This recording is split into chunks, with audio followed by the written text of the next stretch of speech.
자, 이번에는요. 한 대학 교수의 발언 얘기를 좀 해보겠습니다. 글쎄요.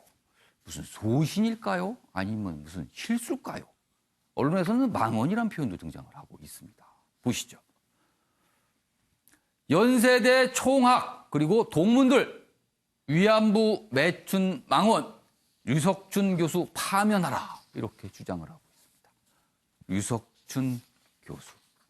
주말 동안에 참 많이 보도됐고 논란이 된 발언들이 나왔어요. 여기 보시면 일단 요약이 좀 돼 있습니다. 수업 시간에 학생들이 듣고 있었죠. 연대 학생들이 듣고 있었습니다. 식민지 지배 옹호 발언. 그리고 항의하는 여학생에게, 그러니까 위안부 관련 문제에 대해서 이렇게 얘기했는데 그 부분에서 여학생이 항의를 했어요. 그래서 한번 해보라. 이거는 좀 어떤 그 내용을 떠나서 글쎄요. 그래서 여기 표현이 이렇습니다. 막말이라고 돼 있습니다. 막말. 연세대 총학과 동문 매국적인 발언이다 성명을 냈고요. 정치권에서도 즉각적 조치가 마땅하다. 그러니까 학교 측이 한 얘기입니다. 유석춘 교수 때가 되면 입장을 밝힐 것이다. 이렇게 나타내고 있습니다. 자, 그럼 구체적으로 어떤 발언인지 여기 기사에 소개가 돼 있습니다. 좀 보겠습니다. 이 아랫부분입니다. 잡아주세요. 류 교수는 여기 있습니다.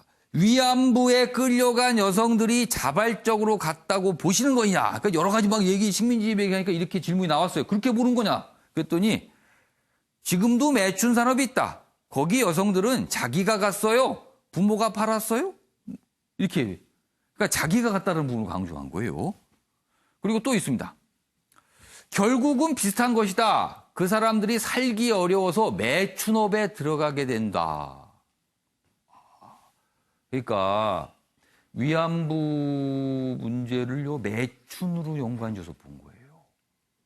근데 지금 우리가 알고 있는 많은 증거와 정황들은 그게 아닌 거로 나오잖아요. 그럼 이거 어떻게 된 겁니까? 이런 주장을 학생들 앞에서 강의 시간에 했어요. 그리고 여기 또 있습니다. 이런 말까지 합니다. 옛날에만 그런 게 아니다라며 어떤 학생 보고 궁금하면 학생이 한번 해볼래요? 위안부 문제 매춘 이렇게 연관지면서 이런 얘기를 합니다. 또 다른 학생이 수십 명이 증언이 존재하는데도 거짓이라고 할 수 있냐고 질문하자 이른바 어떤 단체를 지칭하면서 끼어들어와서 할머니들이 모아다 교육하는 거다. 이렇게 지금 얘기를 하고 있거든요. 그럼 이쪽에 보시죠. 자, 정치권 다 비판하고 있습니다. 그리고 한국당도 비판했습니다. 제가 왜 한국당이라고 굳이 여기서 지금 설명을 드리냐면요. 사실은 유석춘 교수가 과거에 한국당 혁신위원장을 역임을 했잖아요. 그래서 이제 한국당의 논평이 어제 꽤 주목을 받았습니다. 근데 한국당도 굉장히 매섭게 비판했어요. 여기 있습니다. 유 교수의 발언은 매우 부적절하고 국민께 지탄받아 마땅하다. 지탄받아 마땅하다. 이렇게 논평을 내놨습니다. 관련 기사 더 있습니다. 보시죠. 서울신문입니다. 위안부는 매춘. 자, 책임지는 이 없는 강단위 망언이다. 유석춘 교수 얘기를 하면서 또 과거에 어떤 대학 강단에서 일어난 좀 납득할 수 없는 상식 밖의 발언들이 있었다고 소개하고 있습니다. 학계에서는 제재 수단 필요하다. 스스로 변화 이런 거 좀 절실하다. 이런 지적들이 나오고 있다고 합니다. 자, 장유미 변호사. 네. 이거 어떻게 좀 보셨어요? 일단 좀 상상하기 어려울 정도로 이 역사 왜곡의 정도가 너무 심하고 그 대한민국의 유수의 대학의 그 교수가 과연 수업 시간에 할 수 있는 언사인지 좀 의문이 들 정도였습니다. 더더군다나 이 어떤 본인의 견해에 대해서 문제 제기를 객관적으로 하는 그 학생들을 향해서 본인이 해보지 않겠느냐라고까지 되물었다는 거는 상당히 부적절하다고 생각이 들고요. 장유미 변호사 잠깐만요. 지금 말씀하시는 사이에 좀 속보가 들어왔거든요. 잠깐 소개해드리겠습니다. 경기 김포에서 아프리카 돼지열병 의심 신고가 들어왔다고 합니다. 지금 이게 좀 확산이 좀 주춤하는가 좀 이렇게 좀 얘기가 됐었는데 다시 한번 알려드릴게요. 경기 김포에서 아프리카 돼지열병 의심 신고가 들어왔다는 내용 지금 속보로 들어왔습니다. 예, 장유 변호사. 예, 이어가자면 그렇다면 어떤 식의 징계 처분이 가능할 것인가 예. 반드시 논의해야 될 걸로 보입니다. 근데 사실상 뭐 이런 언사를 형사적으로, 예. 법적으로 문제 삼기는 조금 이제 어려워 보이고, 다만 대학 측에서 징계위원회에 회부를 해서 예. 이제 그 징계 수위를 논의할 텐데, 예. 아까 서울신문에서도 언급된 것처럼 예. 이 제도 개선이 함께 논의돼야 된다라는 지적이 나오는 게 이 대학 교수의 어떤 그런 비위 행위를 이제 징계 수위를 논의하는 단체 역시 이제 대학 교수들로 구성돼 있기 때문에 제 식구 예. 감싸기 아니냐 예. 이런 이제 비판이 나온다는 겁니다. 예. 따라서 이번 사건을 계기로 한번 이제 징계에 대해서 현실화할 수 있는 방안 한번 논의해 볼 필요 있겠고 예. 또 이번 사안에 한정해서 보자면 예.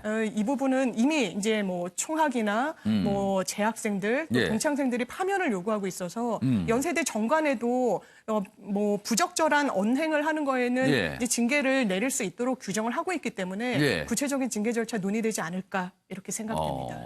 알겠습니다. 자, 그럼 여기서요. 저희가 관련 영상 준비했는데 보고 이어가겠습니다. 사실관계 파악 중이고 필요한 경우에 이제 절차에 따라서 처리 방안을 마련하는. 실제 그 유석춘 교수의 발언은 그 명백한 역사적 사실에 대한 악의적인 왜곡이고요. 그리고 피해자분들의 아픈 역사와 상처에 또다시 고통을 주는 망언입니다. 피해자들의 아픈 역사와 상처를 난도질한 것이자 국민들의 눈과 귀를 더럽힌 망언입니다. 심지어 유 교수의 강의에 문제 제기를 한 학생에게 궁금하면 매춘해볼래요? 라는 성희롱이자 반인권적인 혐오 발언까지 서슴지 않았습니다. 이는 명백한 폭력이며 전시 성폭력 피해자에 대한 2차 가해입니다. 네, 최영철 편집위원. 네. 유석춘 교수가 학자로서 인지도도 굉장히 높으신 인물이었었는데 이런 반응, 이게 글쎄요, 왜 나왔을까요? 이분이 국내 사회학계의 예. 좀 석학입니다. 예. 그 박정희 연구라든가 예. 그리고 전태일 열사에 대한 예. 연구가 성과물이 굉장히 예. 많고 많은 책들도 냈고 많은 예. 논문도 썼습니다. 사실 많은 이 후배들을 양성을 했잖아요. 그렇습니다. 진보와 보수를 아울러서 예. 이분의 연구 결과물에 대해서 예. 인용을 많이 합니다. 예. 그만큼 이분이 학문적 성과는 높은데 예. 어쨌든 그 학자라도 예. 아무리 표현의 자유가 있지만 예. 학자도 어차피 한 국가의 국민입니다. 예. 한 국가의 국민은 국익을 위해서 학문도 생각해야 되는 것이죠. 뭐 독일의 그 막스 베버도 예. 학문의 성과물들을 낸 이유는 나중에 고백하는 것은 예. 독일의 부국 강병을 위해서 내가 연구를 했고 많은 저작물을 냈다. 뭐 프로테스탄트와 뭐 자본주의 정신 뭐 예. 이라는 예. 것들 여러 가지 역작들이 많습니다만 예. 한 나라의 국익을 위해서 학자들도 연구를 한다는 것이죠. 근데 아무리 학문적 자유도 좋지만 예. 유석춘 교수도 한 나라의 국민으로서 예. 연구 저작물을 낼 때나 예. 그리고 강의를 할 때나 예. 조금 더 한 발 물러서서 생각할 수 있는 학자의 어떤 좀 더 가치 높은 행동 기준이 있었다면 예. 좀 더 좋지 않았을까. 식민지 시대, 일제강점기 시절을 예. 우리가 논할 때 유석춘 교수가 그때 살아보지 않았었습니까? 예. 문헌으로만 볼 터인데 예. 그 문헌으로만 보는 일제강점기 시절을 오늘의 잣대로 평가해서 당시가 매춘이었다. 오늘의 잣대 상업적 행위였다. 이렇게 평가하기에는 예. 자신의 학문의 성과가 아무리 높다고 한들 예. 그 당시를 오늘의 잣대로 평가할 수 있는 자신의 역량이 있는 것인지는 예. 다시 한번 좀 생각해 볼 필요가 있지 않은가. 어. 그리고 지금 그 교수들이 가장 두려워하는 것이 예. 학생들이 강의 시간 중에 동영상을 촬영하는 겁니다. 예. 사실 이런 부분에서 예. 교수들이 그런 부분에서 많이 두려워하는데 예. 그럴수록 좀 더 발언에 있어서 예. 신중해야 될 필요가 있지 않은가. 이제는 동영상을 찍고 모든 것을 녹음하는 시대인데 예. 교수님들도 이제 강의 기법에 있어서 예. 과거보다는 좀 더 신중해야 되고 말을 한마디 할 때 3번 생각하는 3, 4, 1원의 자세가 필요한 것이 아닌가. 그래야 사회에 대해서 자신의 학문 역량을 예. 오도시키는 그러한 뭐 잘못된 길로 빠뜨리지 않는 그러한 역할도 하지 않나 저는 이렇게 봅니다. 유시환 변호사, 이거 어떻게 보셨어요? 이 상황. 그래서 저는 이분이 연구를 해서 그 연구 결과를 저렇게 예. 말씀하신 건지 모르겠는데 예. 어쨌든 보도된 내용을 보면 특정 책에 나와 있는 내용이 대다수거든요. 그래서 근데 특정 책에 나와 있는 내용 자체가 예. 사실은 저는 개인적으로 예. 그 당시 이런 위안부 문제가 불거지게 된 게 일본 작가인가 학자가 책을 써서 시작이 됐어요. 예. 문제가 있다라고. 예. 소위 말해서 뭐 강제 동원됐다 이런 식의. 그 다음에 두 번의 일본 수상이 사과를 했거든요. 예. 그리고 2011년도 헌법재판소가 예. 이것은 국민을 보호해야 되는데 국가 의무를 안 하고 있다라고 해서 헌법 위반이라는 판결이 나와서 2015년도에 위안부 합의를 거쳤잖아요. 그렇습니다. 그 자리에서 일본은 군의 관여하에 이분들한테 어떤 명예나 인간 존엄에 대해서 피해를 줬다, 상처를 줬다라고 해서 사과까지 했단 말이에요. 그러니까 가해자인 일본 측에서도 그런 거를 뭐 100%는 아니겠지만 인정하고 들어가면서 뭔가를 좀 해결하자라고 하는 거잖아요. 네, 그래서 지금까지. 어느 정도 역사적 맥락에 대해서 공동체적 공감대 및 일본도 이에 대해서 어느 정도 공감대가 형성이 돼 있어요. 그리고 그 당시에 경험자들이 이미 여러 가지 증언이 나와 있고 약취 유인에 해당하는 사람들도 상당히 많이 증언이 나와 있어요. 이런 여러 가지 증언에도 불구하고 이것을 이렇게 편면적으로 평가를 한다는 것은 사실은 학자 입장에서는 전제라고 하면 괜찮아요. 이런 책이 있다. 이렇게 어떤 간접적으로 전제라고 하면 괜찮은데 저거를 학생들한테 저렇게 일방적으로 얘기를 하는 것은 상당히 부적절하고 사실 강의 시간에 이 기사에 소개된 바에 따르면 학생들이 이제 반발을 한 거예요. 그러다가 여러 가지 질문을 하잖아요. 그렇게 생각하시는 게 맞느냐라고 질문하는데 그 과정에서 뭐 여학생 상대로 조금 어떻게 보면 좀 이상하게 들리는 그런 발언까지 나왔단 말이에요. 그 과정도 사실 본인의 생각을 마치 외부에서 볼 때는 저 활자된 것만 보면 강요하는 듯한 모습을 좀 볼 수 있고요. 그래서 상당히 부적절하고 더욱이 내용면에서 보더라도 아까 말씀드린 것처럼 이미 이 부분은 어느 정도 정리가 돼 있는 역사적 사실관계다 이렇게 생각을 합니다. 알겠습니다. 김상일 평론가. 저는요 이분을 그냥 점잖게 평가할 수 없다고 봐요. 강한 비난을 할 수밖에 없다고 보는 게 다른 사람의 입장을요.